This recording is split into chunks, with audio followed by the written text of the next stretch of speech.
dalam bahasa Arab.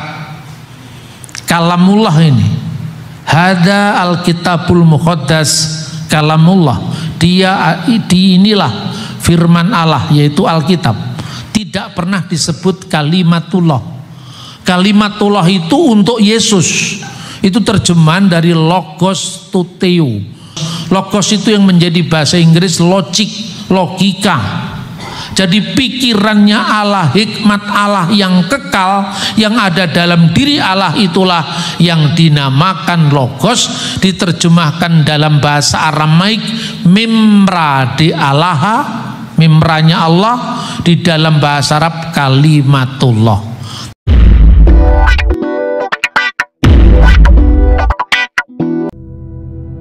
Shalom saudaraku yang dikasihi Tuhan. Pada kesempatan ini kita akan mendengarkan firman Tuhan melalui hamba-Nya.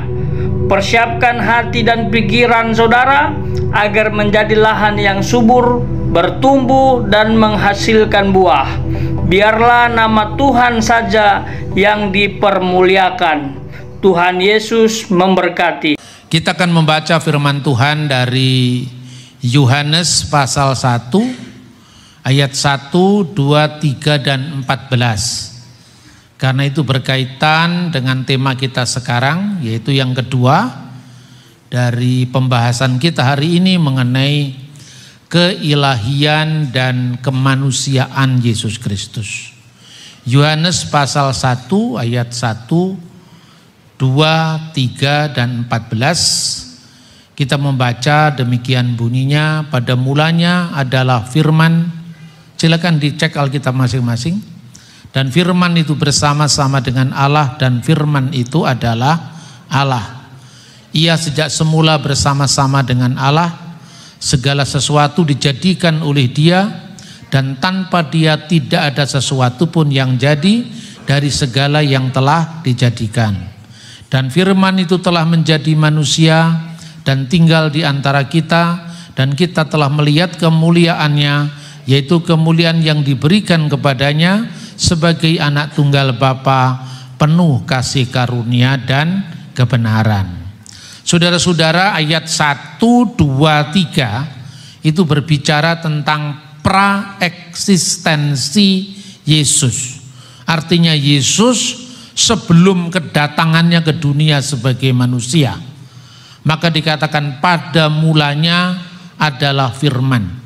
Pada mulanya itu tidak masuk dalam urutan waktu, tapi sebelum segala waktu, sebelum segala abad. Maka dikatakan en arki in hologos. Pada mulanya firman itu. Firman itu bersama-sama dengan Allah. Mengapa? Karena firman Allah adanya di dalam diri atau wujud Allah. Yesus katakan, aku keluar dan datang dari Allah. Itu sebagai firman Allah. Firman itu bersama-sama dengan Allah karena firman Allah dibedakan dari wujud Allah. Pikiran saya bisa dibedakan dengan diri saya, tapi tidak bisa dipisahkan. Roh saya bisa dibedakan dari pikiran saya, tapi pikiran saya bukan roh saya bukan pikiran saya, tapi pikiran dan roh saya satu dalam diri saya. Itu nanti yang kita bahas tentang Allah Tritunggal Maha Kudus.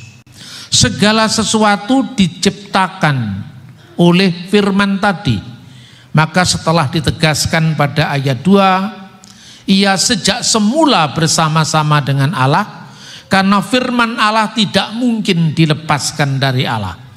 Tidak pernah ada waktu di mana firman ada tanpa Allah, atau sebaliknya Allah ada tanpa firman-Nya.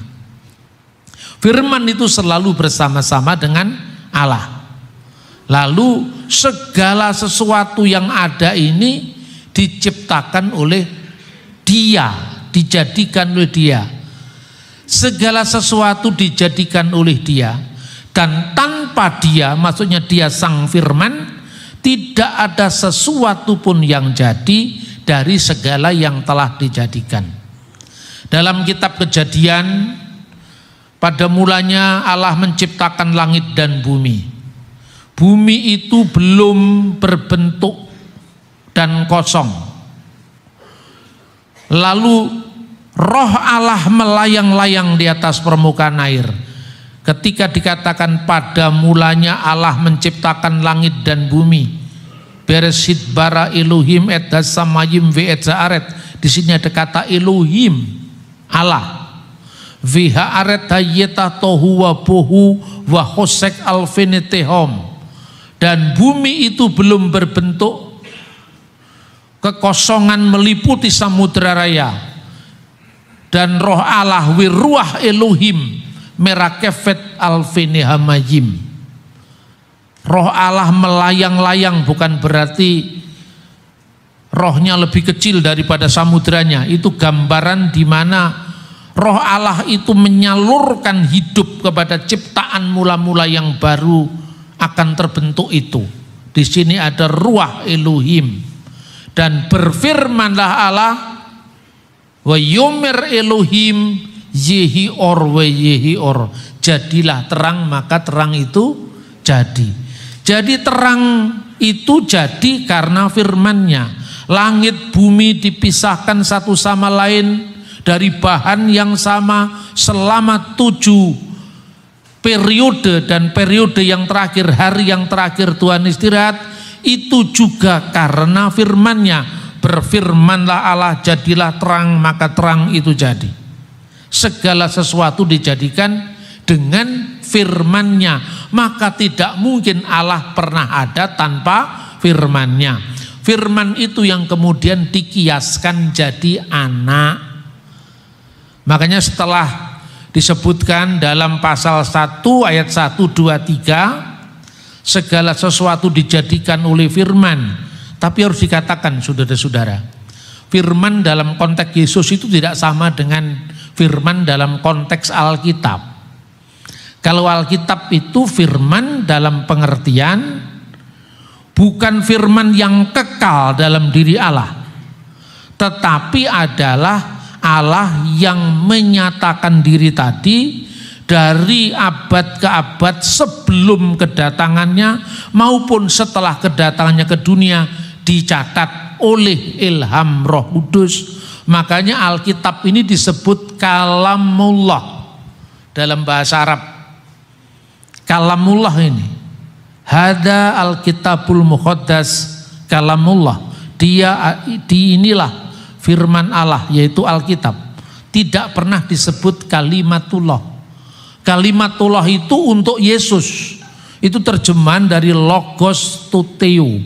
Tapi untuk Alkitab disebut kalamullah. Beda. Kalam itu adalah kata-kata verbal, seperti ucapan verbal.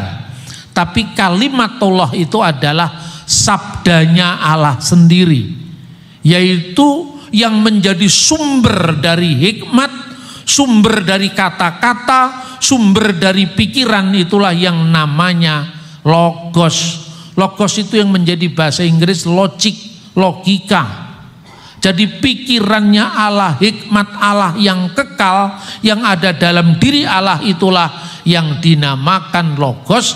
Diterjemahkan dalam bahasa Aramaik mimra de Allaha, mimranya Allah. Di dalam bahasa Arab kalimatullah.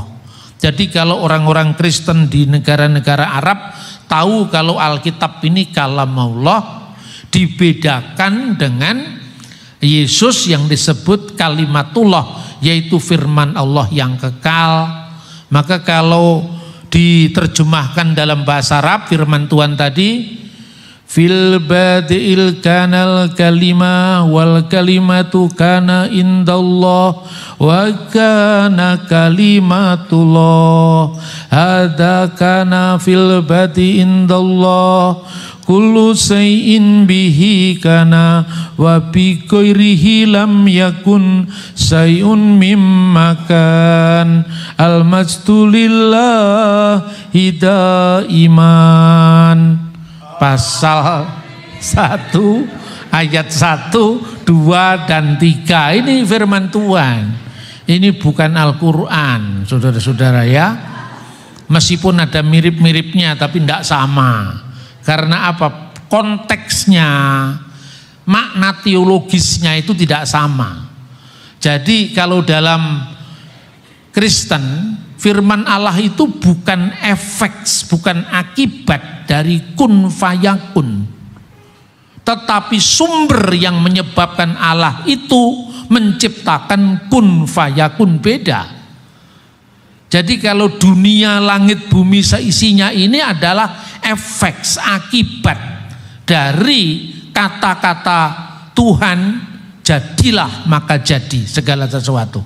Tetapi Yesus itu sendiri adalah sumber di mana Allah menciptakan segala sesuatu itu karena firman Allah. Dan firman Allah itu Yesus Kristus sebelum kedatangannya ke dunia. Lalu ayat 14, wal kalimatus sara jasadan, dan firman itu telah menjadi daging, telah menjadi manusia, wahala bainana waro'ina masduhu masdan kama liwahidhi minal ab mamlu'an nikmatan wa haqqan. Dan firman itu telah menjadi manusia, tinggal di antara kita. Berarti firman itu tinggal di antara kita, menjadi manusia dan tinggal di antara kita. Dan kita telah melihat kemuliaannya, yaitu kemuliaan yang diberikan kepadanya, dalam terjemahan bahasa Arab, seperti kemuliaan seorang putra yang dari Bapa, liwahidhi binal ab, satu-satunya yang berasal dari Bapa, penuh kasih karunia dan kebenaran. Nah, sebelum kita memasuki pembahasan yang lebih detail, saudara-saudara, ada dua yang saya tekankan di sini. Pertama kali tentang istilah anak Allah. Seringkali orang salah paham dan berpaham salah. Kira-kira beberapa tahun, bukan berapa tahun, sudah lebih dari 15 tahun yang lalu, saya menerbitkan sebuah buku terjemahan dari karya seorang apologet Kristen dari Irak, dari Baghdad. Namanya Timotius Al-Awal. Judulnya itu kira-kira Apologia Timotius Al-Awal, terjemahannya ya. Itu pada tahun 721 sampai 722, kira-kira antara tahun itu. Dia berdialog dengan seorang khalifah dari Bani Abbasiyah, namanya Khalifah Al-Mahdi. Dalam dialognya itu selama 2 hari berturut-turut, sang raja atau sang khalifah yang hubungannya sangat baik dengan pemimpin gereja Assyria Timur di Baghdad ini bertanya, wahai Timotius yang terkasih, tidak pantas seorang terpelajar sepertimu melakukan penghujatan terhadap Allah. Lalu kagetlah Timotius, pemimpin gereja ini. Man huwa ya malik, siapakah dia wahai raja? Man huwa ya malik mahabbatullah, wahai raja kekasih Allah. Kamulah yang mengatakan itu. Bukankah kamu mengatakan bahwa Allah telah menikah dengan Maryam dan melahirkan seorang anak laki-laki yang kamu sebut Yesus? Lalu dia mengatakan, dijauhkanlah aku dari pandangan seperti itu. Aku percaya bahwa Yesus itu adalah anak Allah. Ana uminu bi Yesu al-Masih huwa ibnullah. Aku percaya bahwa dia itu anak Allah, tapi tidak dalam makna walakin laisa bimakna huwa Allahu walada, bahwa dia itu berarti Allah itu beranak secara fisik, jasadan, tidak seperti itu. Saya percaya uminu bi Yesu al-Masih kama maktub fil kitabul muqaddas, seperti yang tertulis dalam Injil kami. Itu dibaca ayat tadi, fil badi'il kanal kalimah wal kalimatu kana indallah wa kana kalimatullah. Pada mulanya adalah firman dan firman itu bersama-sama dengan Allah dan firman itu adalah Allah. Lalu dia jelaskan, saya percaya dengan firman yang adalah Allah menjadi manusia. Tapi firman itu sudah ada sebelum segala sesuatu ada. Maka kami menyebut dengan kata kiasan, wulida minal ab ilahan bigoiri jasad. Dilahirkan dari Bapa secara ilahi tanpa jasad. Mana ada di dunia orang lahir dari Bapa? Semua orang kan lahir dari mama. Nggak ada kan lahir dari Bapa? Dilahirkan dari Bapa, karena itu ilahan secara ilahi, bigoiri jasad tanpa jasad. Maka dia dilahirkan wulida minal ab biduni tanpa seorang ibu. Karena kelahiran ini bukan kelahiran fisik, tapi kata kiasan untuk kelahiran ilahi.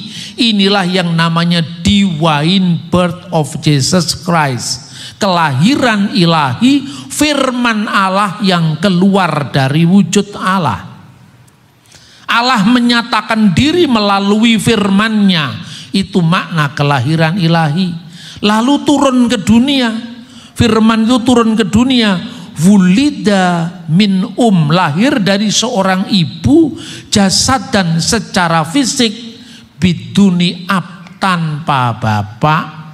Jadi lahirnya secara ilahi, divine birth of Jesus Christ, lahir dari Bapa tanpa ibu, artinya Allah itu tidak beranak dan tidak diperanakkan secara fisik. Maka orang Kristen jangan minder ketika Bang Haji Roma Irama menyanyi, Tuhan tidak beranak dan tak diperanakkan, la ilaha illallah, tiada Tuhan selain Allah. Jangan minder, memang betul. Dan kata la ilaha illallah itu juga ada dalam Alkitab. Ada dalam 1 Korintus pasal 8 ayat 4, wa alla ilaha illallahul ahad, dan tidak ada ilah lain kecuali Allah yang esa. Lalu ayat 6, walana ilahun wahid, dan bagi kita hanya ada satu Allah, wa huwa al-abul ladzi minhu kullu syai'in wa ilaihi narji'u, dan daripadanya segala sesuatu berasal, wa ilaihi, dan kepadanya narji'u, kita akan kembali. Itu terjemahan bahasa Arab.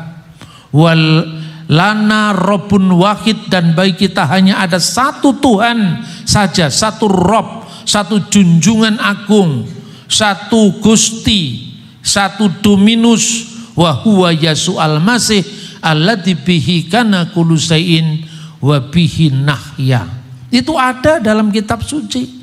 Karena selama ini kita ini ya, bahasa teologis Kristen ini terlampau barat, yang satunya terlampau timur. Lalu kita terumbang-ambing di tengah-tengah. Makanya di Indonesia orang Islamnya lebih Arab ketimbang orang Arab. Kristennya lebih Yahudi ketimbang Yahudi.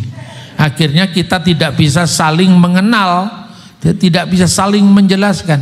Jadi apa yang disebut pertanggungan jawab iman atau apologi itu sejak awal gereja, saudara-saudara, sejak awal ini, sebelum masuk dalam pembahasan yang lebih detail, ya, Rasul Petrus sudah mengatakan, siap sedialah segala waktu untuk memberikan pertanggungan jawab kepada tiap-tiap orang yang meminta pertanggungan jawab dari kamu tentang pengharapan yang ada padamu, tetapi haruslah dengan lemah lembut dan hormat dan dengan hati nurani yang murni, supaya yang memfitnah kamu karena hidupmu yang saleh menjadi malu karena fitnahan mereka itu.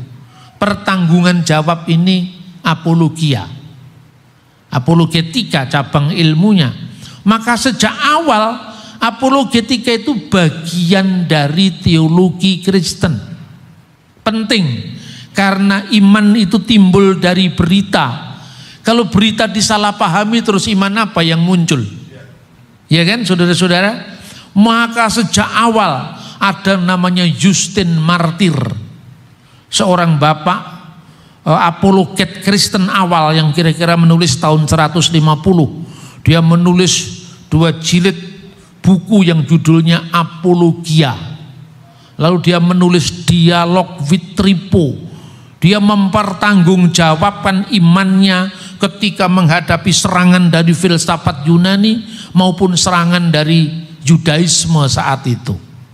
Maka marilah kita melihat hal yang penting ini sebagai bagian dari tanggung jawab kita untuk mempertahankan kebenaran dalam Yesus Kristus. Semua agama punya itu.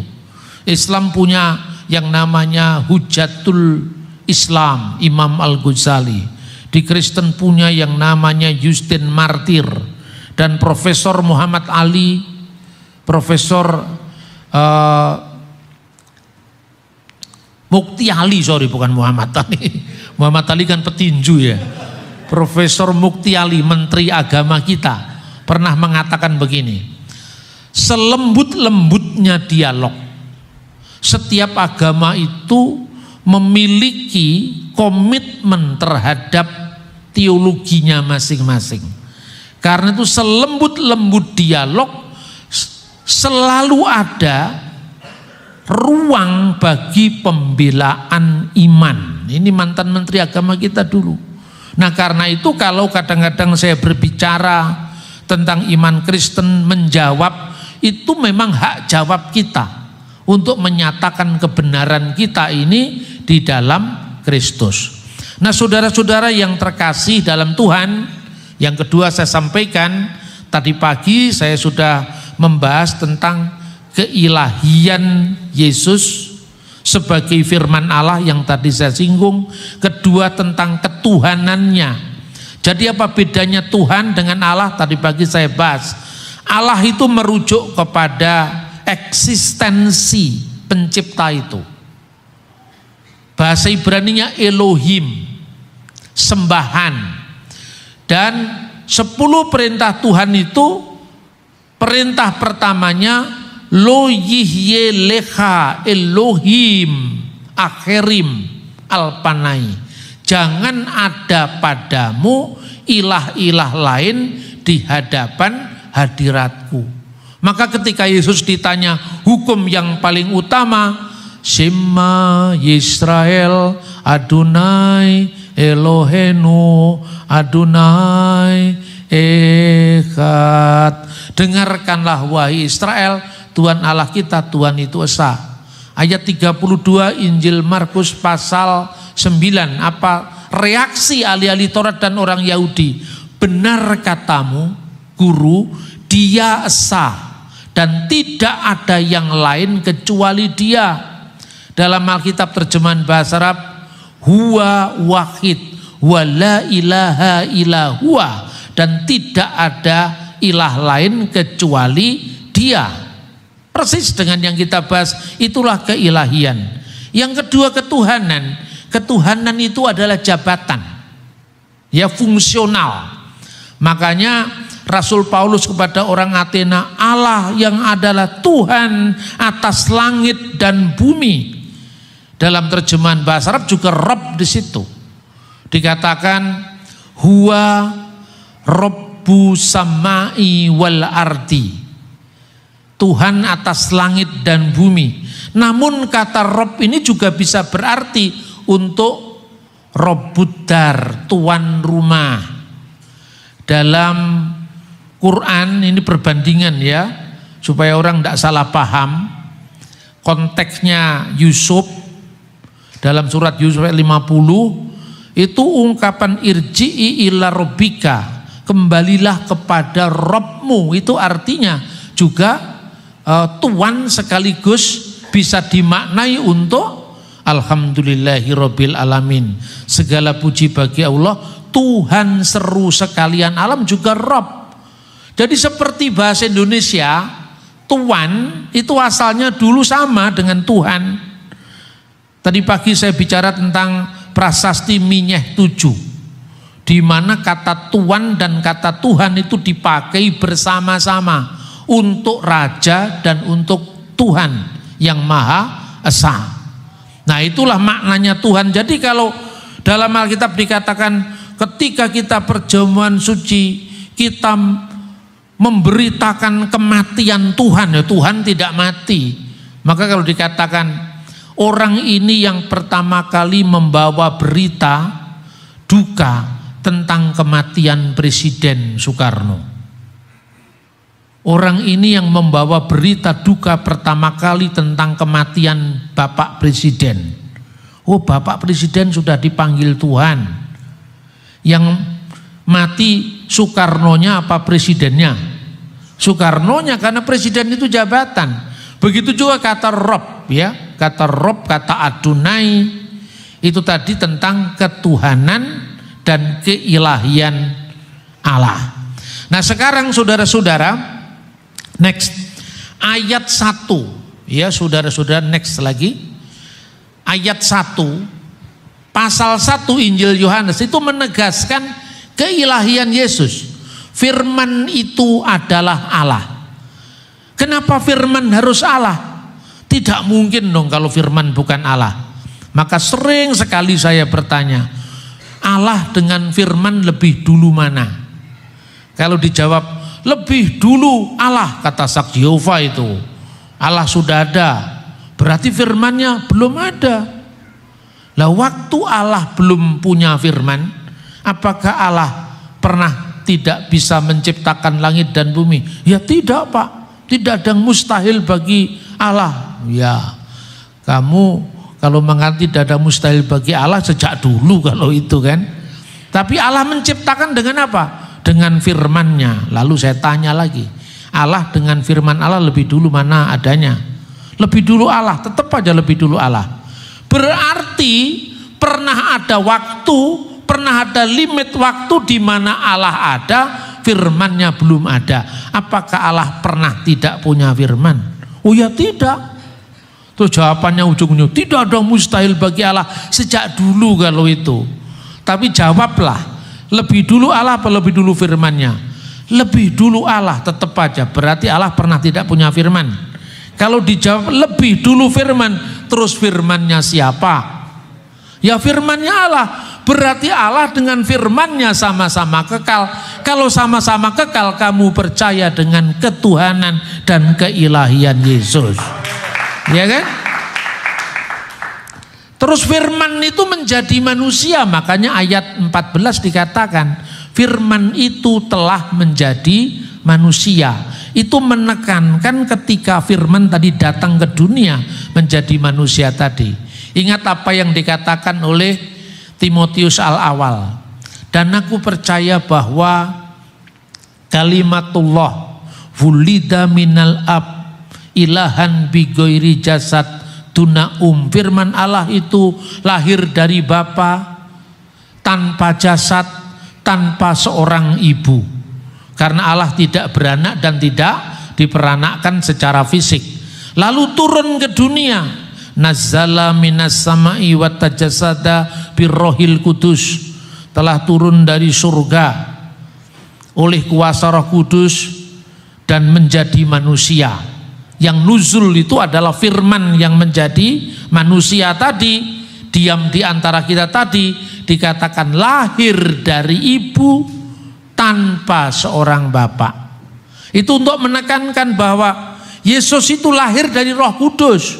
Roh Kudus akan turun atasmu dan kuasa yang maha tinggi akan menaungi engkau, sehingga anak yang kau lahirkan akan disebut kudus, suci, bukan dari benih laki-laki tapi anak Allah. Makanya lahir dari ibu tanpa bapak itu untuk menekankan Yesus itu bukan anaknya Yusuf suami Maria, apalagi Yusuf kalah. Itu maknanya. Sebetulnya iman Kristen itu simpel kan? Kalau kita paham dengan baik, firman itu telah menjadi manusia.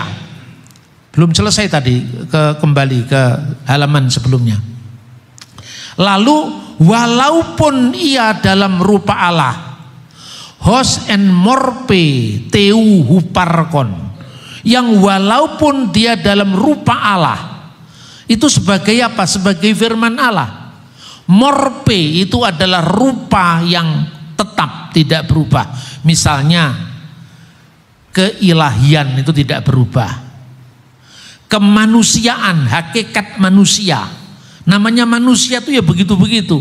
Tapi ketika masuk dalam kasus manusia yang kemanusiaan dan kasus manusia, yaitu apa? Dalam keadaannya sebagai manusia itu tidak digunakan kata morpe, tapi kata skemati. Skemati itu gambar yang berubah dari kecil, remaja, pemuda, dewasa, tua, itu berubah. Nah, dalam keadaannya sebagai firman, rupa Allah itu tidak berubah.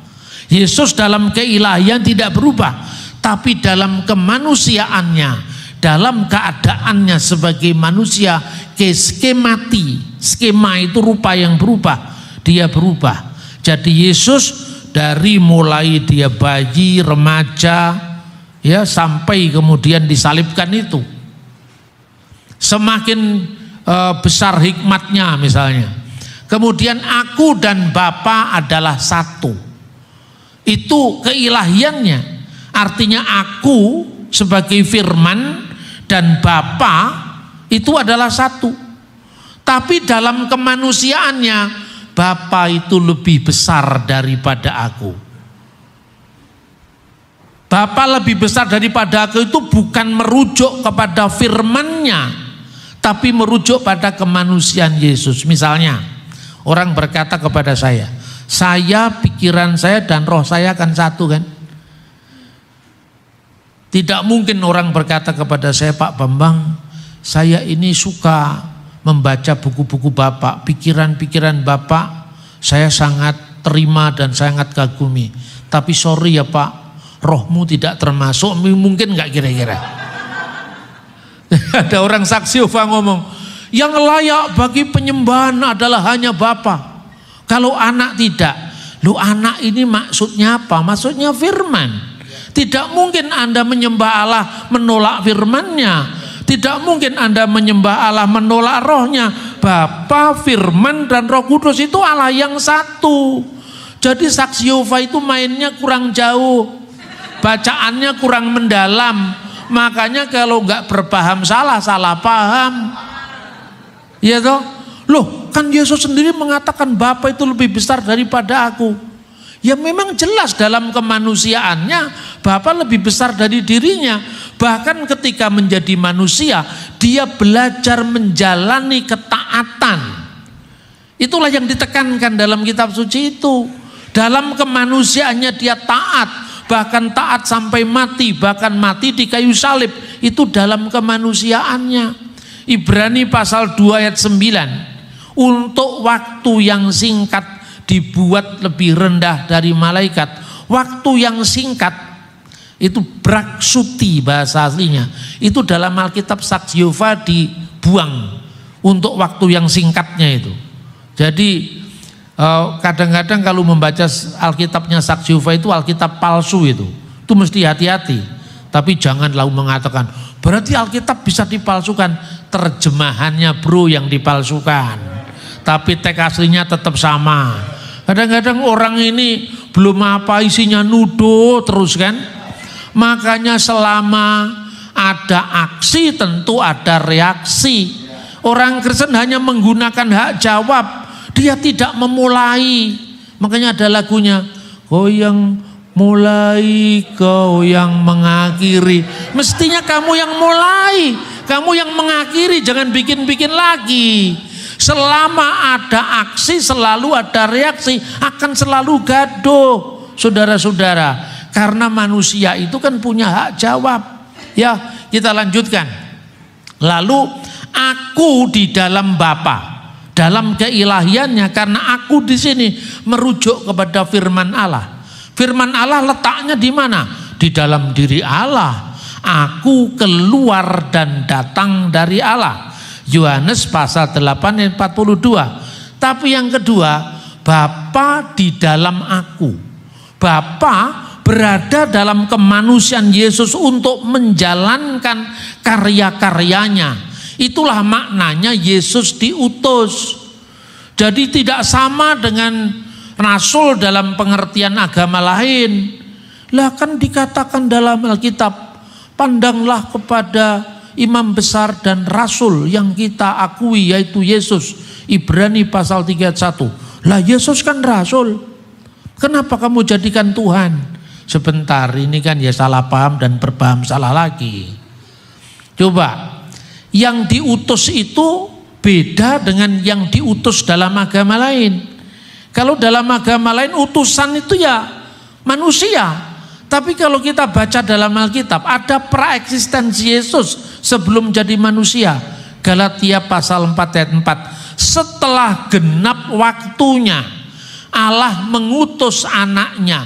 Ini utusannya itu anaknya sendiri, raja segala raja yang turun ke dunia menjadi seorang hamba. Jadi yang diutus bukan yang lain, tapi anaknya sendiri. Lalu anaknya sendiri tadi lahir dari seorang perempuan. Perempuan di sini bukan perempuan sembarangan. Ini penggenapan nubuat Kejadian pasal 3 ayat 15. Keturunan perempuan ini akan meremukkan kepala ular. Makanya disebut gunaikos. Jadi kalau Yesus mengatakan ketika di kayu salib itu kan, di bawah salib berdiri ibunya Maria dan saudara ibunya Maria istri Kleopas dan Maria Magdalena. Ketika Yesus melihat meternya, meter itu ibu secara fisik, yaitu Bunda Maria. Tapi Yesus berkata, Gunai, inilah anakmu. Harafiah perempuan, inilah anakmu. Tapi ketika merujuk hubungan fisik antara Yesus dengan ibunya, dikatakan meter, itu mother, biasa, ibu secara fisik. Tapi ketika Yesus menentukan perannya, ibu, secara fisik engkau adalah ibuku. Secara fisik aku terikat sebagai anak kepada seorang ibu. Sebagai manusia tentu kita bersedih bagaimana seorang ibu melihat anaknya digantung di kayu salib. Tapi Yesus memberi hiburan pada ibunya. Perempuan, inilah anakmu. Kenapa Yesus menggunakan kata gunai aslinya? Karena dia mengingatkan gunaikos dalam Kejadian pasal 3:15. Bahwa ibu, aku sedang melakukan tugasku sebagai anak seorang perempuan.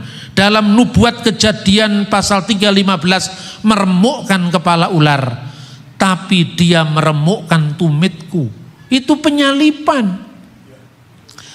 Dan tunduk pada hukum Taurat, karena perempuan itu perempuan Yahudi, maka Yesus disunat pada usia 8 hari. Karena menggenapi Taurat. Kalau Anda disunat umur 13 tahun, itu sunat kesehatan, tidak ada kaitannya dengan sunat perjanjian. Dan sunat sejak semula memang berlaku untuk Yahudi, tidak berlaku untuk bangsa lain. Makanya Paulus melarang Titus disunatkan. Paulus melarang Titus disunatkan. Karena apa? Titus Yunani. Tapi Paulus menyunatkan Timotius karena Timotius ibunya Yahudi. Jangan nuduh lagi Paulus membatalkan Taurat, ya kan? Karena membacanya tidak komplit. Yesus dikaini dengan Yesus dikubur dengan kain kafan.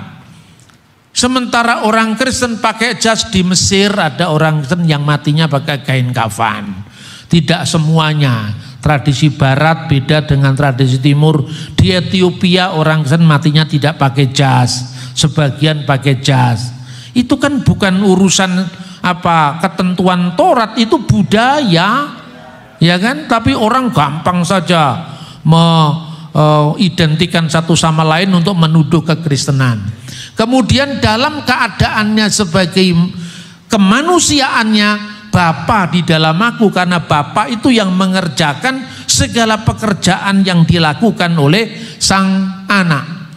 Dalam keadaannya sebagai firman Allah, Yesus berkata, amin amin lego umin prin Abram genistai ego aimi. Amin itu tadi pagi kita bahas gelarnya Yesus di dalam Wahyu pasal 3 ayat 14. Itu pula gelarnya Allah dalam Yesaya pasal 65 tadi yang sudah kita baca. Amin, aku berkata kepadamu, sesungguhnya aku berkata kepadamu, sebelum Abraham jadi, aku telah ada. Yang in the beginning was the word tadi, yang ada sebagai firman Allah.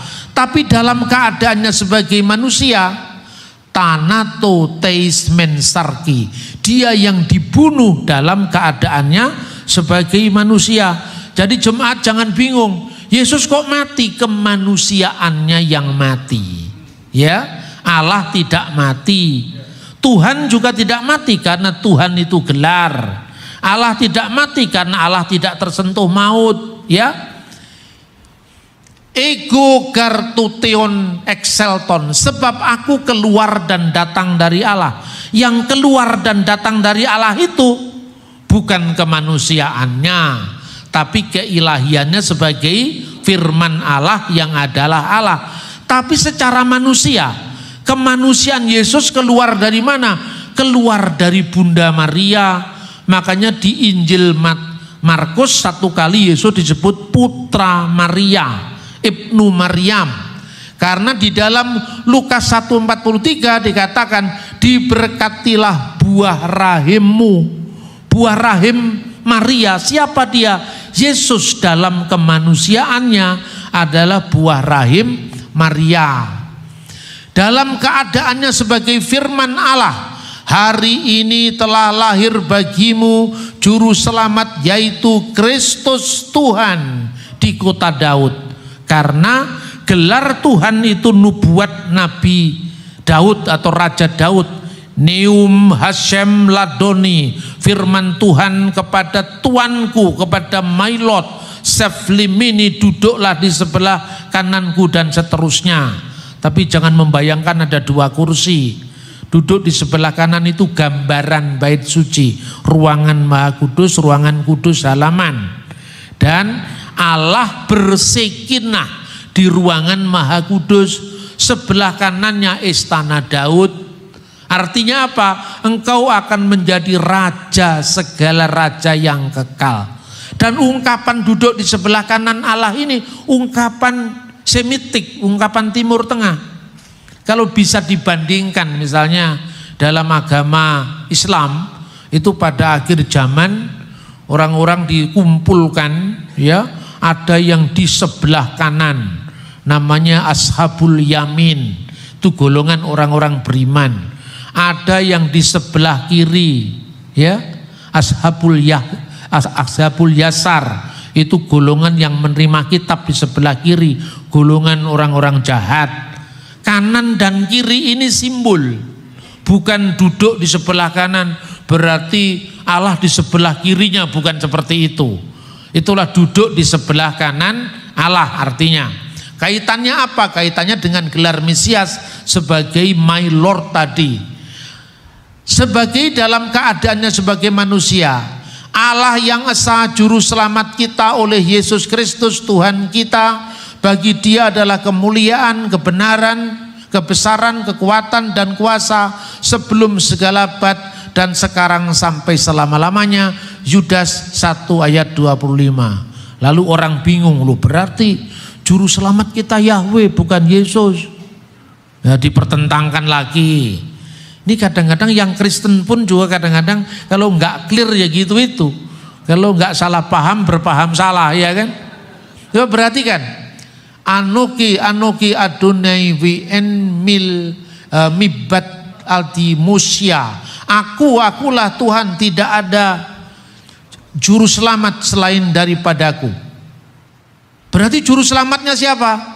Juru selamatnya Yahweh, juru selamatnya Allah Bapa, bukan seperti itu. Kemanusiaan Yesus itu menjalankan fungsi sebagai sang penyelamat, dan nanti kita akan bahas Mesias sang penyelamat itu imam, nabi, raja. tapi pembahasannya tidak sekarang.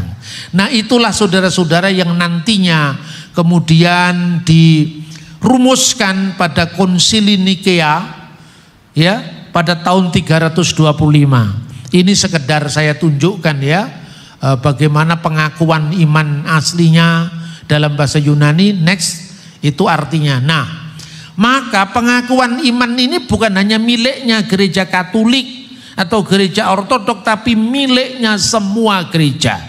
Karena tahun 325 itu gereja belum mengalami skisma, belum mengalami perpecahan. Gereja masih satu, yang namanya gereja Konstantinopel itu belum disebut gereja Ortodok Yunani, tapi gereja yang bersifat ortodok. Hanya dia gereja yang ada di Yunani. Ya, gereja di Konstantinopel di Turki sekarang.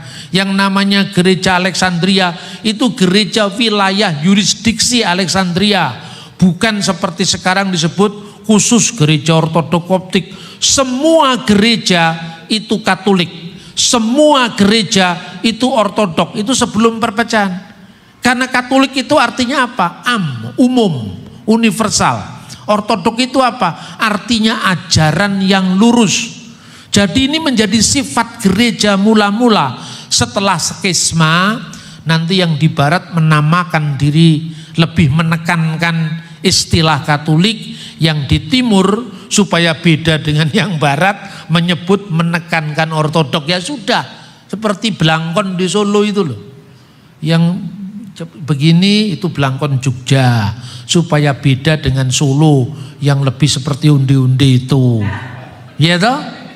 Bener nggak? Wayangnya juga diganti, batiknya juga diganti supaya beda. Maka sekarang ini semangat kita memaafkan sejarah, menatap masa depan bersama. Tidak lagi mengungkit yang dulu-dulu. Kata orang Surabaya, plemben yo plemben, roti yo roti, biyen yo biyen, saiki yo saiki. Amin, saudara-saudara. Mari kita menatap masa depan gereja bersama-sama.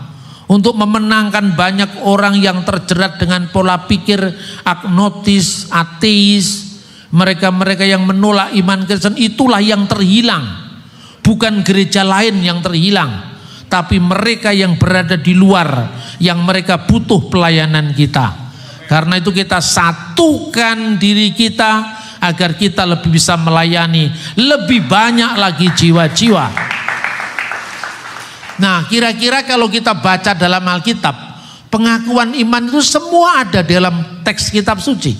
Ya, kami percaya kepada satu Allah. Itu tadi divine of God. Ya, Bapa. 1 Korintus pasal 8 ayat 6. Yang maha kuasa. Matius 26 ayat 64. Pencipta, Kejadian 1 ayat 1. Segala yang kelihatan dan yang tidak kelihatan. Kolose 1 ayat 16. Dan kepada satu Tuhan Yesus Kristus. 1 Korintus 8 ayat 6. Filipi pasal 2 ayat 11. Kisah Rasul 2 ayat 36. Yesus adalah Tuhan. Dia disebut putra Allah. Markus 1 ayat 1. Satu-satunya yang lahir dari Bapa, anak Allah yang tunggal, monogenes patros. Yohanes 1 ayat 14 dan 18. Yang keluar dari hakikat Bapa, Yohanes 8 ayat 42. Allah dari Allah, karena firman itu sepenuhnya Allah. Terang yang keluar dari sumber terang. 1 Timotius 6 ayat 16, Yohanes 8 ayat 12. Akulah terang dunia, kata Yesus. Bapa disebut yang bertakhta di atas terang yang tak terhampiri. Jadi seperti sinar matahari yang keluar dari wujud matahari, sehakikat dengan matahari. Kemudian Allah dari Allah, Allah sejati dari Allah sejati. Yohanes 17 ayat 3, 1 Yohanes 5 ayat 20. Dilahirkan bukan diciptakan. Kenapa dilahirkan tidak diciptakan? Karena sebelum Allah lahir, melahirkan itu artinya menyatakan diri sang putra. Sang putra sudah ada dalam wujud Allah. Jadi kalau saya melahirkan gagasan ini, gagasannya baru tercetus hari ini, tapi Pikiran saya yang melahirkan gagasan itu satu dengan saya. Itulah maknanya Yesus mengatakan, sebelum Abraham jadi aku sudah ada. Sudah ada sebagai firman Allah yang adalah Allah. Saudara-saudara, kemudian tidak diciptakan karena tidak mungkin firman diciptakan. Firman itulah yang menciptakan. Masa firman diciptakan? Firman mana yang menciptakan firman? Ya kan? Baru setelah itu merujuk kepada kemanusiaannya dan kami percaya kepada Roh Kudus. Lalu setelah itu ada anatema terhadap orang-orang yang menyangkal keilahian Yesus sebagai firman Allah. Saudara-saudara, sekarang kita paham bahwa Yesus disebut anak Allah bukan berarti Allah beranak. Sampai-sampai ada yang bertanya, kalau Allah punya anak, siapa bidannya? Kok primitif sekali. Gak ada lah orang yang mengatakan begitu harus punya ibu, ndak ada. Kalau orang mengatakan anak tangga, apa berarti tangga punya istri dulu? Anak sekolah, sidul anak sekolah, sekolahan. Masa gedung mesti punya istri dulu baru punya anak? Kan tidak. Pancasila itu lahir dari gagasan Bung Karno. Gagasan lahir. Lalu siapa ibunya gagasan? Masa begitu? Jangan primitif-primitif lah kalau beriman dan beragama. Terima kasih saudaraku sudah mendengarkan penjelasan hambanya Bapak Dr. Bambang Norsena. Jika ada pernyataan atau pertanyaan silahkan isi di kolom komentar ya. Terkait dengan kalamullah dan kalimatullah, kita perlu perdalam hal tersebut menurut Islam. Dalam Islam, kalamullah dan kalimatullah adalah dua istilah yang terkait dengan Allah, tetapi memiliki makna yang berbeda. Kalamullah secara harfiah berarti perkataan Allah atau firman Allah. Istilah ini digunakan untuk merujuk pada Al-Quran sebagai firman Allah yang diturunkan kepada Nabi Muhammad. Kalamullah juga dapat merujuk pada perkataan atau firman Allah lainnya yang disebutkan dalam Al-Quran atau hadits.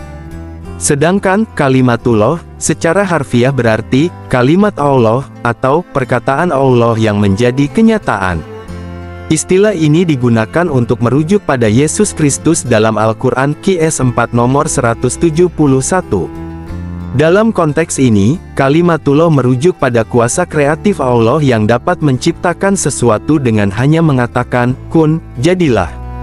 Perbedaan utama antara kalamullah dan kalimatullah adalah 1. Kalamullah merujuk pada firman Allah secara umum, sedangkan kalimatullah merujuk pada kuasa kreatif Allah yang dapat menciptakan sesuatu.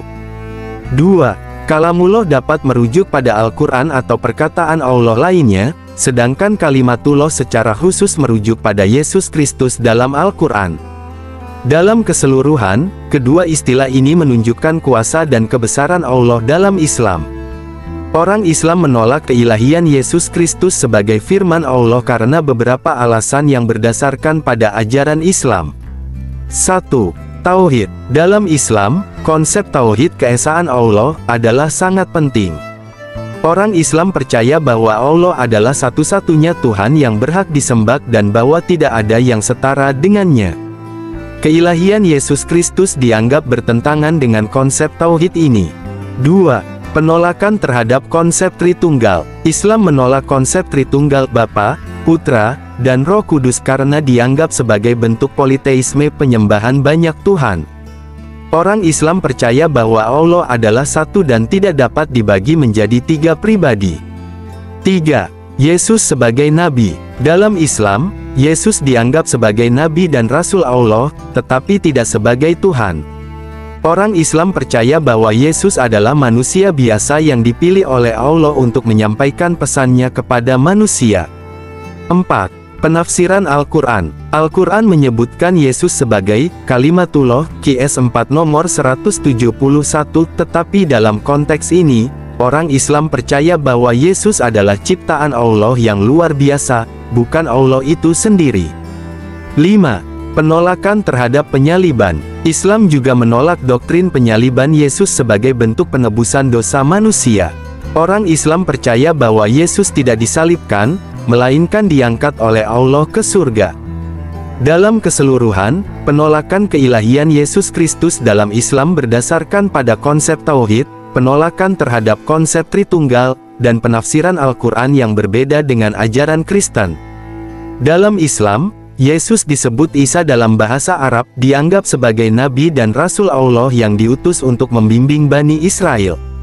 Berikut beberapa poin tentang pandangan Islam tentang Yesus. 1. Nabi dan Rasul. Yesus dianggap sebagai Nabi dan Rasul Allah yang diutus untuk membimbing Bani Israel dan menyampaikan pesan Allah kepada mereka. 2. Kelahiran dari perawan. Islam percaya bahwa Yesus lahir dari perawan Maria, Maryam dalam bahasa Arab, melalui kuasa Allah, tanpa ayah manusia. 3. Mukjizat. Yesus dianggap memiliki mukjizat, seperti menyembuhkan orang buta dan kusta, dan membangkitkan orang mati, dengan izin Allah. 4. Pesan dan ajaran. Yesus dianggap menyampaikan pesan Allah tentang tauhid keesaan Allah dan kebaikan kepada manusia. 5. Penolakan terhadap keilahian. Islam menolak keilahian Yesus dan percaya bahwa ia adalah manusia biasa yang dipilih oleh Allah untuk menyampaikan pesannya. 6. Tidak disalibkan. Islam percaya bahwa Yesus tidak disalibkan, melainkan diangkat oleh Allah ke surga, dan bahwa orang-orang yang menyalibkannya hanya berpikir bahwa mereka telah berhasil. Dalam keseluruhan, pandangan Islam tentang Yesus adalah sebagai Nabi dan Rasul Allah yang diutus untuk membimbing manusia dan menyampaikan pesan Allah, tetapi tidak sebagai Tuhan atau anak Allah. Sekarang mari kita beralih kepada konsep Allah Tritunggal. Konsep Allah Tritunggal adalah doktrin sentral dalam agama Kristen yang menggambarkan Allah sebagai satu Tuhan dalam tiga pribadi yang berbeda, Bapa, Putra, Yesus Kristus, dan Roh Kudus. Berikut adalah penjelasan Alkitabiah tentang konsep Allah Tritunggal. Bapa. Dalam Alkitab, Allah Bapa digambarkan sebagai pencipta alam semesta dan sumber segala sesuatu. Kejadian 1 ayat 1, Yesaya 45 ayat 5-6. Ia adalah Allah yang Maha Kuasa, Maha Kasih, dan Maha Tahu. Mazmur 103 ayat 8, Yeremia 32 ayat 17. Putra, Yesus Kristus. Yesus Kristus adalah Putra Allah yang menjadi manusia untuk menyelamatkan umat manusia dari dosa. Yohanes 3 ayat 16, Roma 5 ayat 8. Ia adalah Allah yang menjadi manusia, memiliki sifat ilahi dan manusia. Yohanes 1 ayat 1-14, Filipi 2 ayat 5-8. Roh Kudus. Roh Kudus adalah pribadi ketiga dalam Allah Tritunggal yang memberikan kekuatan dan bimbingan kepada orang percaya. Kisah Para Rasul 2 ayat 38, Roma 8 ayat 11. Ia adalah Roh Allah yang hidup dan aktif dalam kehidupan orang percaya. Yohanes 14 ayat 16-17, 1 Korintus 3 ayat 16. Kesatuan dan perbedaan. Dalam Alkitab, kita dapat melihat kesatuan dan perbedaan antara ketiga pribadi dalam Allah Tritunggal. Misalnya, dalam Matius 28 ayat 19, Yesus memerintahkan murid-muridnya untuk membaptis orang dalam nama Bapa, Putra, dan Roh Kudus, menunjukkan kesatuan dan kesetaraan antara ketiga pribadi. Dalam 1 Korintus 12 ayat 4-6, Paulus menulis tentang perbedaan antara karunia-karunia Roh Kudus, pelayanan, dan pekerjaan Allah, tetapi juga menekankan kesatuan Allah yang memberikan karunia-karunia tersebut. Sebagai kesimpulan, konsep Allah Tritunggal adalah doktrin yang kompleks dan misterius, tetapi Alkitab memberikan dasar yang kuat untuk memahami kesatuan dan perbedaan antara Bapa, Putra, dan Roh Kudus. Dalam Allah Tritunggal, kita melihat Allah yang Maha Kuasa, Maha Kasih, dan Maha Tahu yang bekerja dalam kehidupan kita dan memberikan keselamatan kepada kita melalui Yesus Kristus. Dalam agama Kristen, Yesus dikatakan sebagai firman Allah yang inkarnasi karena beberapa alasan. 1. Yohanes 1 ayat 1-14. Dalam Injil Yohanes, Yesus digambarkan sebagai firman Allah yang menjadi manusia. Ayat ini menyatakan bahwa firman Allah telah ada sejak awal, dan firman itu adalah Allah. Kemudian, firman itu menjadi manusia dan tinggal di antara kita. 2. Peran Yesus sebagai pengembara firman Allah. Yesus sering disebut sebagai firman Allah karena ia membawa pesan Allah kepada manusia. Ia adalah perwujudan dari firman Allah yang hidup dan aktif. 3. Inkarnasi. Inkarnasi berarti bahwa Allah menjadi manusia dalam diri Yesus Kristus. Ini berarti bahwa Yesus memiliki sifat ilahi dan manusia, sehingga ia dapat menjembatani antara Allah dan manusia. 4. Menunjukkan kasih Allah. Yesus sebagai firman Allah yang inkarnasi menunjukkan kasih Allah kepada manusia. Ia datang untuk menyelamatkan manusia dari dosa dan memberikan hidup yang kekal. Dalam keseluruhan, Yesus dikatakan sebagai firman Allah yang inkarnasi karena ia adalah perwujudan dari firman Allah yang hidup dan aktif, yang datang untuk menyelamatkan manusia dan menunjukkan kasih Allah. Dalam Alkitab, Yesus sebagai firman Allah digambarkan memiliki hubungan yang sangat erat dengan Allah Bapa. Berikut beberapa poin yang dapat membantu menjelaskan hubungan antara Yesus dan Allah. 1. Kesatuan dengan Allah Bapa. Dalam Yohanes 10 ayat 30, Yesus mengatakan, "Aku dan Bapa adalah satu." Ini menunjukkan kesatuan yang sangat erat antara Yesus dan Allah Bapa. 2. Sifat ilahi Yesus. Dalam Alkitab, Yesus digambarkan memiliki sifat ilahi, seperti kuasa untuk mengampuni dosa, Markus 2 ayat 5-7, kuasa untuk membangkitkan orang mati, Yohanes 11 ayat 43-44, dan kuasa untuk memberikan hidup yang kekal, Yohanes 10 ayat 27-28. 3. Pernyataan Yesus tentang dirinya. Yesus sering membuat pernyataan tentang dirinya yang menunjukkan kesetaraan dengan Allah Bapa, seperti, "Sebelum Abraham ada, Aku ada," Yohanes 8 ayat 58, dan "Aku adalah Alfa dan Omega, yang pertama dan yang terakhir," Wahyu 22 ayat 13. 4. Pengakuan iman Kristen. Dalam iman Kristen, Yesus adalah Allah yang menjadi manusia, yang memiliki sifat ilahi dan manusia. Ini berarti bahwa Yesus adalah sama dengan Allah dalam hal sifat dan hakikat, tetapi memiliki peran yang berbeda sebagai putra Allah. Dalam keseluruhan, Yesus sebagai firman Allah digambarkan memiliki hubungan yang sangat erat dengan Allah Bapa, dan dalam iman Kristen, ia dianggap sebagai Allah yang menjadi manusia. Namun, hubungan antara Yesus dan Allah Bapa adalah kompleks dan misterius, dan dapat dipahami dengan lebih baik melalui studi Alkitab dan teologi Kristen. Nubuat kedatangan Yesus dalam Perjanjian Lama adalah salah satu aspek penting dalam teologi Kristen. Berikut beberapa contoh nubuat dan ayat-ayat yang terkait. 1. Nubuat tentang Mesias yang akan lahir di Betlehem. Mika 5 ayat 2, "Tetapi engkau, Betlehem Efrata, hai yang terkecil di antara kaum-kaum Yehuda, daripadamu akan bangkit bagiku seorang yang akan memerintah Israel, yang permulaannya dari zaman purbakala, dari zaman dahulu kala." 2. Nubuat tentang kelahiran dari perawan. Yesaya 7 ayat 14, "Sebab itu Tuhan sendirilah yang akan memberikan kepadamu suatu pertanda, sesungguhnya, seorang perempuan muda akan mengandung dan melahirkan seorang anak laki-laki, dan ia akan menamakan dia Immanuel." 3. Nubuat tentang penyaliban dan kematian Yesus. Mazmur 22 ayat 17-18, "Sebab anjing-anjing telah mengepung aku, gerombolan penjahat telah mengepung aku, mereka menusukkan tangan dan kakiku. Aku dapat menghitung segala tulangku, mereka memandang dan menatap aku." 4.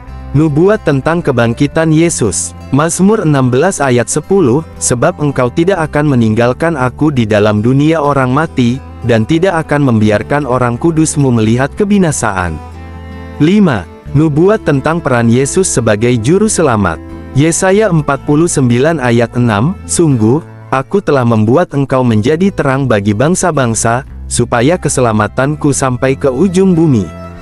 Dalam keseluruhan, nubuat-nubuat dalam Perjanjian Lama tentang kedatangan Yesus menunjukkan bahwa Allah telah merencanakan keselamatan manusia melalui Yesus Kristus sejak awal. Ayat-ayat tersebut menjadi dasar bagi iman Kristen dan menunjukkan kesatuan antara Perjanjian Lama dan Perjanjian Baru. Kepercayaan kepada Allah Tritunggal dan menerima Yesus Kristus sebagai Tuhan dan Juru Selamat satu-satunya adalah keyakinan fundamental dalam agama Kristen. Berikut beberapa alasan mengapa banyak orang Kristen percaya kepada hal ini. 1. Ajaran Alkitab. Kristen percaya bahwa Alkitab, baik Perjanjian Lama maupun Perjanjian Baru, adalah firman Allah yang diilhami dan tanpa kesalahan. Ajaran tentang Allah Tritunggal dan peran Yesus Kristus sebagai Juru Selamat dapat ditemukan dalam berbagai bagian Alkitab. 2. Konsep Allah Tritunggal. Allah Tritunggal adalah konsep yang menggambarkan Allah sebagai satu Tuhan dalam tiga pribadi, Bapa, Putra, Yesus Kristus dan Roh Kudus.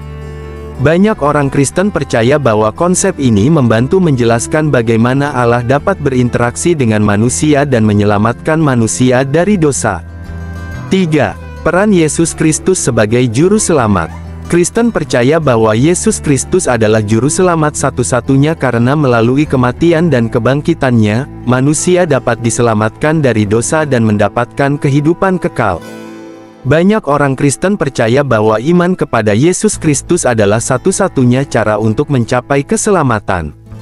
4. Pengalaman pribadi dan komunitas. Banyak orang Kristen memiliki pengalaman pribadi yang kuat tentang iman mereka kepada Yesus Kristus dan peran Roh Kudus dalam hidup mereka.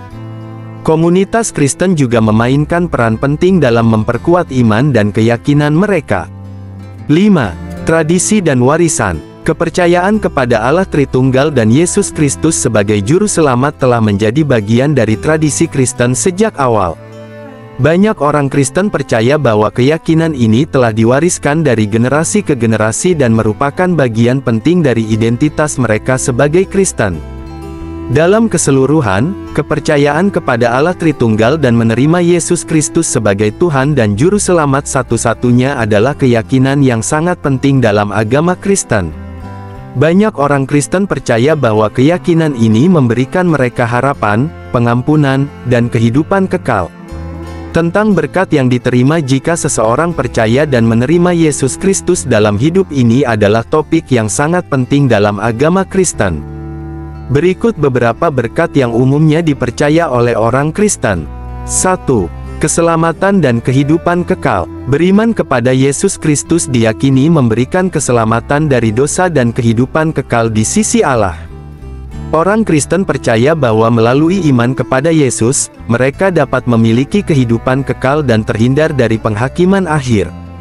2. Pengampunan dosa. Menerima Yesus Kristus diyakini membawa pengampunan dosa dan pembebasan dari hukuman akibat dosa. Orang Kristen percaya bahwa melalui kematian dan kebangkitan Yesus, dosa-dosa mereka dapat diampuni dan mereka dapat memiliki hubungan yang baru dengan Allah. 3. Damai sejahtera dan sukacita. Beriman kepada Yesus Kristus diyakini membawa damai sejahtera dan sukacita yang tidak dapat dijelaskan. Orang Kristen percaya bahwa melalui iman kepada Yesus, mereka dapat mengalami kehadiran Allah dalam hidup mereka dan memiliki damai sejahtera yang melampaui segala akal. 4. Pemulihan hubungan dengan Allah. Menerima Yesus Kristus diyakini memulihkan hubungan antara manusia dan Allah. Orang Kristen percaya bahwa melalui iman kepada Yesus, mereka dapat memiliki hubungan yang intim dengan Allah dan mengalami kasih-Nya dalam hidup mereka.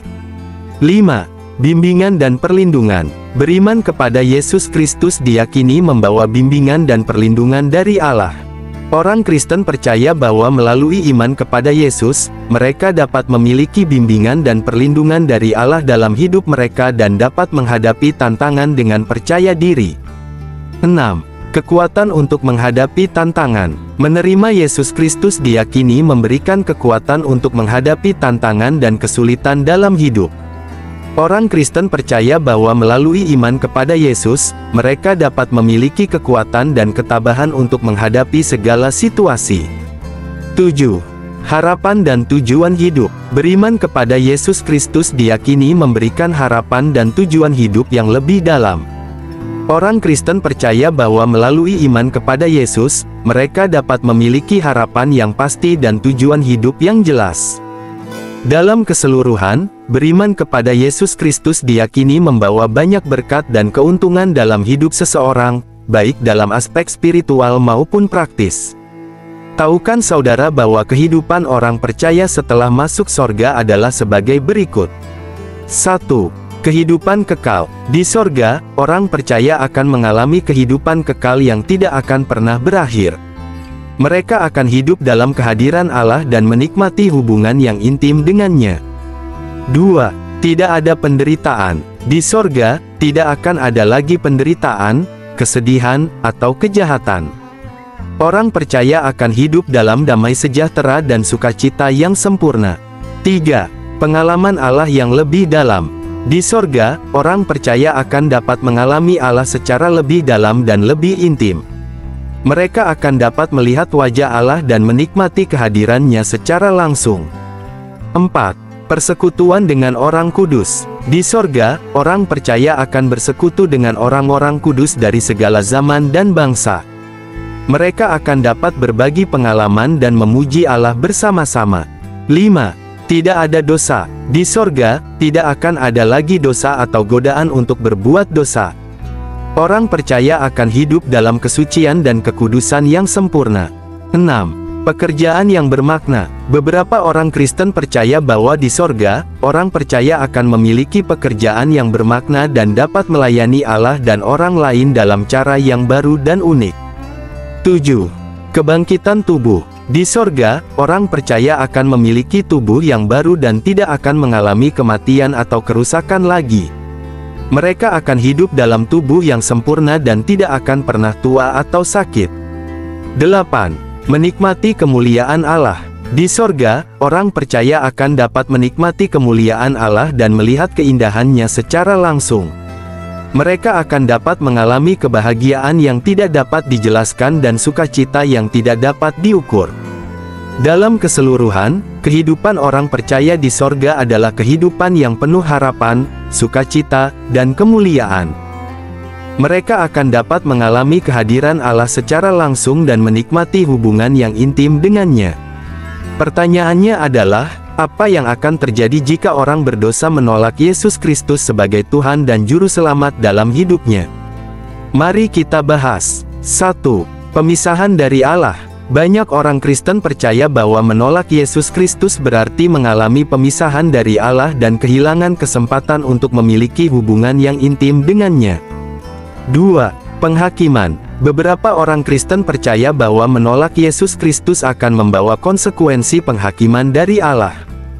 Mereka percaya bahwa pada hari penghakiman, setiap orang akan diminta pertanggungjawaban atas keputusan mereka untuk menerima atau menolak Yesus Kristus. 3. Kehidupan kekal dalam pemisahan. Banyak orang Kristen percaya bahwa menolak Yesus Kristus berarti kehilangan kesempatan untuk memiliki kehidupan kekal di sisi Allah. Mereka percaya bahwa orang-orang yang menolak Yesus Kristus akan mengalami pemisahan dari Allah selama-lamanya. 4. Konsekuensi spiritual. Menolak Yesus Kristus juga dapat memiliki konsekuensi spiritual yang serius, seperti kehilangan damai sejahtera, sukacita, dan pengharapan yang datang dari iman kepadanya. 5. Tanggung jawab pribadi. Banyak orang Kristen percaya bahwa setiap orang memiliki tanggung jawab pribadi untuk membuat keputusan tentang iman mereka. Menolak Yesus Kristus berarti menolak kesempatan untuk memiliki keselamatan dan kehidupan kekal yang ditawarkan olehnya. Dalam keseluruhan, pandangan-pandangan ini menekankan pentingnya membuat keputusan tentang iman kepada Yesus Kristus dan konsekuensi yang dapat terjadi jika seseorang menolaknya. Pertanyaan tentang kehidupan orang berdosa yang mati masuk neraka adalah topik yang kompleks dan memiliki berbagai perspektif dalam agama Kristen. Berikut beberapa pandangan yang umum.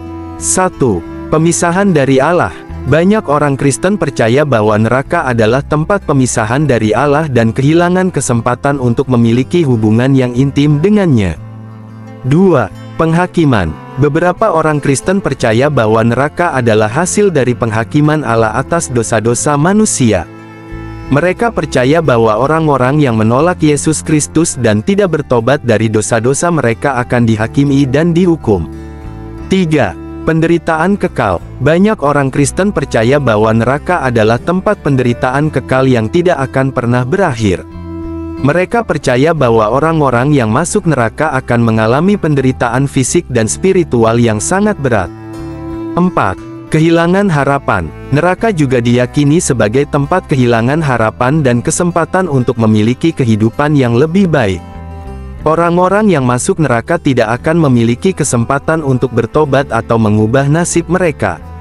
5. Konsekuensi dosa. Banyak orang Kristen percaya bahwa neraka adalah konsekuensi dari dosa-dosa manusia yang tidak bertobat. Mereka percaya bahwa dosa-dosa manusia memisahkan mereka dari Allah dan membawa mereka ke dalam neraka. 6. Kekekalan neraka. Beberapa orang Kristen percaya bahwa neraka adalah kekal dan tidak akan pernah berakhir. Mereka percaya bahwa orang-orang yang masuk neraka akan tetap di sana selama-lamanya. Dalam keseluruhan, pandangan-pandangan ini menekankan pentingnya membuat keputusan tentang iman dan kehidupan yang sesuai dengan kehendak Allah untuk menghindari nasib yang tragis di neraka.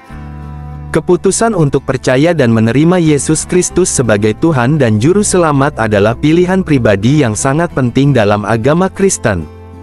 Banyak orang Kristen percaya bahwa iman kepada Yesus Kristus adalah satu-satunya cara untuk mencapai keselamatan dan kehidupan kekal. Dengan percaya dan menerima Yesus Kristus, seseorang dapat 1. Menerima pengampunan dosa dan keselamatan. 2. Memiliki hubungan yang intim dengan Allah. 3. Mengalami perubahan hidup yang positif. 4. Memiliki harapan dan tujuan hidup yang jelas. 5. Menjadi bagian dari komunitas Kristen yang mendukung dan membangun. Namun, keputusan untuk percaya dan menerima Yesus Kristus harus dibuat dengan kesadaran dan keinginan yang tulus. Iman kepada Yesus Kristus bukanlah sekadar formalitas atau tradisi, melainkan keputusan yang dapat membawa perubahan yang signifikan dalam hidup seseorang. Memuliakan Tuhan dan memenangkan jiwa adalah tujuan penting bagi banyak orang Kristen. Berikut beberapa cara yang dapat dilakukan. 1. Membangun hubungan yang intim dengan Tuhan. Berdoa secara teratur dan memiliki waktu devosi pribadi dengan Tuhan.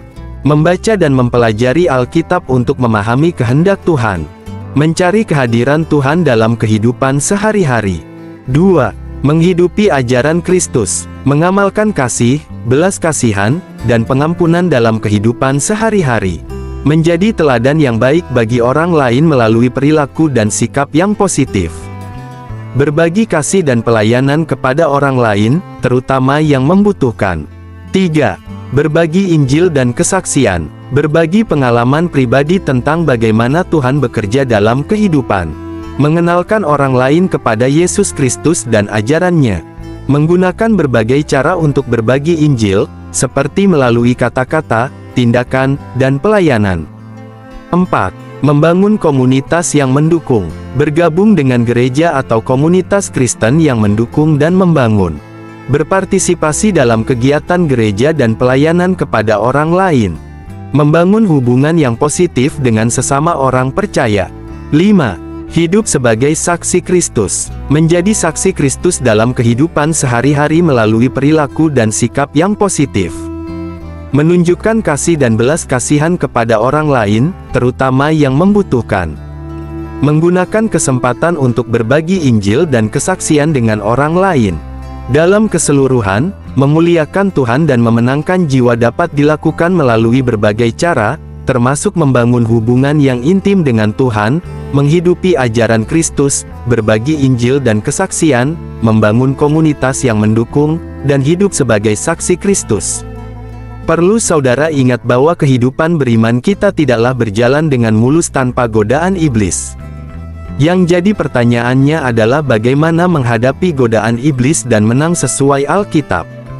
Berikut beberapa cara yang dapat dilakukan. 1. Berpegang pada firman Tuhan. Membaca dan mempelajari Alkitab secara teratur untuk memahami kehendak Tuhan dan memiliki kekuatan untuk menghadapi godaan. Menggunakan firman Tuhan sebagai pedoman dalam kehidupan sehari-hari. 2. Berdoa dan mencari Tuhan. Berdoa secara teratur untuk meminta kekuatan dan perlindungan dari Tuhan. Mencari kehadiran Tuhan dalam kehidupan sehari-hari dan meminta bimbingannya. 3. Menggunakan perisai Allah. Menggunakan perisai Allah yang disebutkan dalam Efesus 6 ayat 10-18, yaitu sabuk kebenaran, baju zirah kebenaran, sepatu katekisasi damai sejahtera, perisai iman, helmet keselamatan, pedang roh. 4. Menjaga pikiran dan hati. Menjaga pikiran dan hati dari godaan dan pikiran negatif. Menggunakan pikiran yang positif dan berfokus pada hal-hal yang baik. 5. Bergantung pada kekuatan Tuhan. Mengakui kelemahan diri sendiri dan bergantung pada kekuatan Tuhan. Menggunakan kekuatan Tuhan untuk menghadapi godaan dan tantangan. 6. Berjaga-jaga dan waspada. Berjaga-jaga dan waspada terhadap godaan iblis yang dapat datang dalam berbagai bentuk. Menggunakan kebijaksanaan dan pengetahuan untuk menghadapi godaan. Dalam keseluruhan, menghadapi godaan iblis dan menang sesuai Alkitab dapat dilakukan dengan berpegang pada firman Tuhan, berdoa dan mencari Tuhan, menggunakan perisai Allah, menjaga pikiran dan hati, bergantung pada kekuatan Tuhan, dan berjaga-jaga dan waspada. Perlu kita ketahui juga bahwa dalam mengikut Yesus terkadang iblis juak pakai penderitaan dan musibah untuk menggoyahkan iman kita kepada Kristus. Menghadapi penderitaan dan musibah karena mengikut Kristus dapat menjadi tantangan besar bagi iman. Berikut beberapa cara yang dapat dilakukan untuk menjaga iman tetap bertumbuh. 1.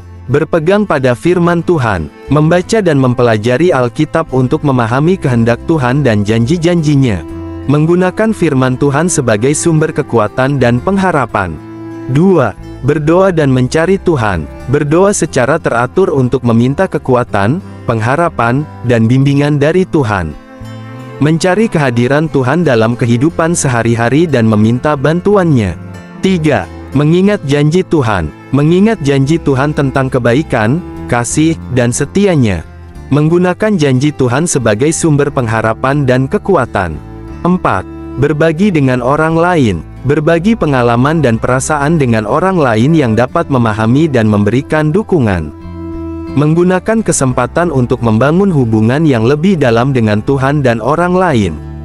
5. Mencari pengajaran dan bimbingan. Mencari pengajaran dan bimbingan dari pemimpin rohani atau mentor yang dapat membantu memahami kehendak Tuhan. Menggunakan kesempatan untuk belajar dan tumbuh dalam iman. 6. Mengembangkan kesabaran dan ketabahan. Mengembangkan kesabaran dan ketabahan dalam menghadapi penderitaan dan musibah. Menggunakan kesempatan untuk membangun karakter dan iman yang lebih kuat. 7. Mengingat tujuan akhir. Mengingat tujuan akhir dari kehidupan Kristen, yaitu untuk memuliakan Tuhan dan memiliki kehidupan kekal. Menggunakan kesempatan untuk fokus pada hal-hal yang lebih penting dan kekal. Dalam keseluruhan, menghadapi penderitaan dan musibah karena mengikut Kristus dapat menjadi kesempatan untuk membangun iman yang lebih kuat dan lebih dalam. Dengan berpegang pada firman Tuhan, berdoa, mengingat janji Tuhan, berbagi dengan orang lain, mencari pengajaran dan bimbingan, mengembangkan kesabaran dan ketabahan, dan mengingat tujuan akhir, iman dapat tetap bertumbuh dan menjadi lebih kuat. Ingat saudaraku, semua jeri lelah kita dalam mengikut Kristus tidaklah sia-sia. Ada mahkota menanti kita yang akan diberikan Tuhan kepada kita sebagai upah.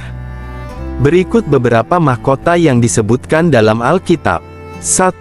Mahkota kehidupan. Mahkota kehidupan disebutkan dalam Yakobus 1 ayat 12 dan Wahyu 2 ayat 10. Mahkota ini diberikan kepada mereka yang dapat bertahan dalam pencobaan dan tetap setia kepada Tuhan. 2. Mahkota kemuliaan. Mahkota kemuliaan disebutkan dalam 1 Petrus 5 ayat 4. Mahkota ini diberikan kepada mereka yang dapat menggembalakan jemaat dengan baik dan setia kepada Tuhan. 3. Mahkota keadilan. Mahkota keadilan disebutkan dalam 2 Timotius 4 ayat 8. Mahkota ini diberikan kepada mereka yang dapat hidup sesuai dengan kehendak Tuhan dan tetap setia kepadanya. 4. Mahkota yang tidak dapat layu. Mahkota yang tidak dapat layu disebutkan dalam 1 Korintus 9 ayat 25. Mahkota ini diberikan kepada mereka yang dapat berjuang dengan baik dalam kehidupan Kristen dan tetap setia kepada Tuhan. Dalam keseluruhan, mahkota-mahkota yang disebutkan dalam Alkitab adalah simbol dari penghargaan dan pengakuan dari Tuhan kepada mereka yang dapat bertahan dan tetap setia kepadanya. Mahkota-mahkota ini juga dapat menjadi sumber motivasi dan pengharapan bagi orang Kristen untuk tetap setia dan berjuang dalam kehidupan Kristen. Percayalah janji Tuhan yang tercatat dalam Alkitab, ya dan amin. Artinya Allah konsisten dengan janjinya, dapat dipercaya dan pasti dilakukannya kepada orang yang mengasihi Allah. Oleh sebab itu saudara-saudara, jangan ragu mengikut Yesus Kristus. Percaya kepadanya dan terima Ia sebagai Tuhan dan Juru Selamat. Pasti kamu diselamatkan. Tidak ada keselamatan di luar Yesus. Keselamatan pasti hanya ada dalam Yesus. Ingat itu. Tuhan Yesus memberkati.